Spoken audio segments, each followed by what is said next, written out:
जय जगन्नाथ नमस्कार। आज भिडियो को आपको स्वागत करुच्ची।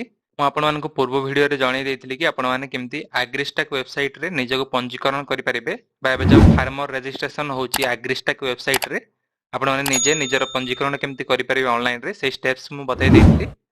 ଆପଣମାନେ ଯଦି ସେ ଷ୍ଟେପ୍ସ ଫଲୋ କରିକି ଆପ୍ଲାଏ କରିଛନ୍ତି ତାହେଲେ ଆପଣଙ୍କର ଷ୍ଟାଟସଟି କେମିତି ଶୋ କରୁଛି ବା ଆପଣଙ୍କର ଷ୍ଟାଟସଟି ଏବେ କ'ଣ ଅଛି ସେଇଟା କେମିତି ଚେକ୍ କରିବେ ଆଜିର ଭିଡିଓରେ ମୁଁ ଆପଣଙ୍କୁ ଜଣାଇଦେବି। ଭିଡିଓକୁ ପୁରା ଆରମ୍ଭରୁ ଶେଷ ଯାଏଁ ଦେଖନ୍ତୁ।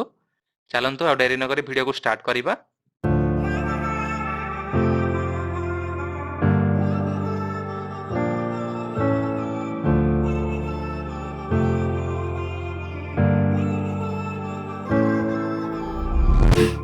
प्रथमे कौन करेंगे देखो ना जेको गोटे ब्राउजर ओपन करेंगे से सर्च करेंगे ना ODFR एग्रीस्टाक।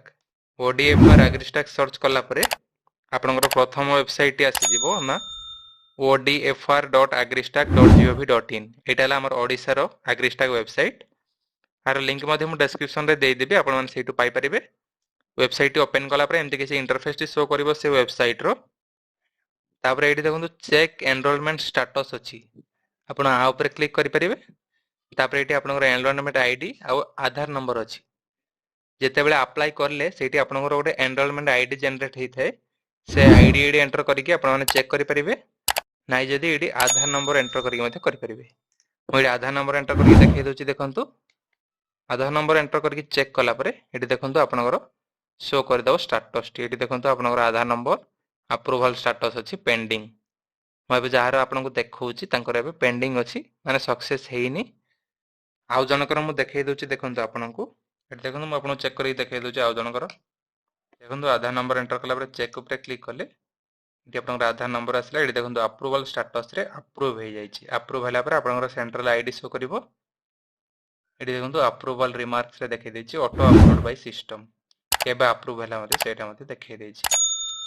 आपण एमती चेक करि परिबे। जदि आपण माने एठी ए वेबसाइट रे लॉगिन करिवे आपनकर फार्मर ऊपर क्लिक करिवे। एठी आपण जो नंबर देकी रजिस्ट्रेशन करिथिले से नंबर एडी एंटर करिवे। तापर एडी आपनकर पासवर्ड एंटर करिवे।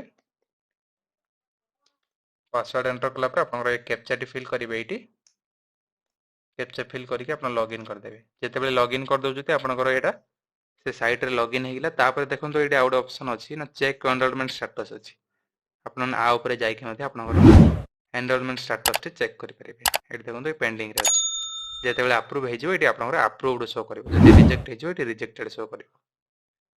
दर्शक बंधु मु पूरा आपन स्टेप बाय स्टेप प्रोसेस कहि देली आपन माने केमती आपनकर एग्रीकल्चर जदि पंजीकरण करिसंती सेटा अप्रूव हेछि कि नै तार स्टेटस टी केमती चेक करिवे। जदि वीडियोटी आपको भल लगे ताले वीडियो को लाइक करूँ कमेंट करूँ शेयर करूँ। आउ जदि आपण मैंने आम चैनल नु आसी चैनल को सब्सक्राइब कर पाखे बेल आइकन को प्रेस करूँ जहाद्वारा कि आगू इनफॉर्मेटिव वीडियो को आपने बहुत सहज पाइपर। जय जगन्नाथ नमस्कार।